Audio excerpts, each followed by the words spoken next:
In the seconds before he was shot dead, Khalid Masood had already killed and was intent on killing again. The 3 shots echoing here from Westminster's New Palace Yard stopped him doing that. They'd been fired by one of the 2 armed police bodyguards seen here. A case of lawful killing to prevent further bloodshed, the inquest ruled today. I believe that he was coming in with the sole intention to kill police officers. The end of those legal proceedings means Police Constable Nick Carlisle can now tell his remarkable eyewitness story. He had seen his friend and colleague of 10 years, Keith Palmer, being viciously stabbed and, though unarmed, charged the attacker. I had lined him up. I was going to strike him with a shoulder barge, rugby tackle to his right side and put him to the floor. But when I was almost upon him, he'd see me coming and he turned to face me, knives up, and I had to veer away to the side.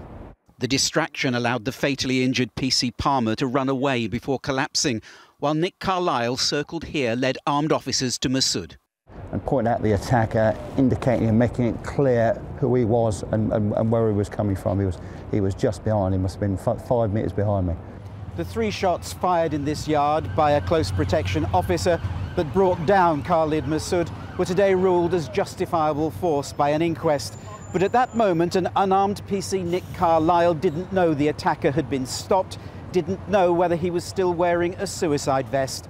Despite that, he rushed in and handcuffed Masood to make sure the threat really was over. I expected him to be wearing at least ballistic body armour and more likely a suicide vest. I went forward, covered by the firearms officers, and handcuffed him to prevent any sort of explosion. Earlier this week, it was revealed that Deputy Police Commissioner Sir Craig Mackey locked himself in his car while the attack was happening. His conduct was defended today by the coroner and fellow officers.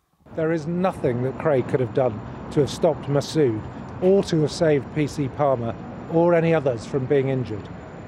Craig was in a car accompanied by 2 civilian staff members. Neither he nor the 2 civilian staff had any protective equipment with them. Last week, the inquest ruled that PC Palmer and 4 civilians had been unlawfully killed by Khalid Masood. Today's verdict effectively says the police were right to use lethal force to prevent him adding to those victims. Paul Davis, ITV News.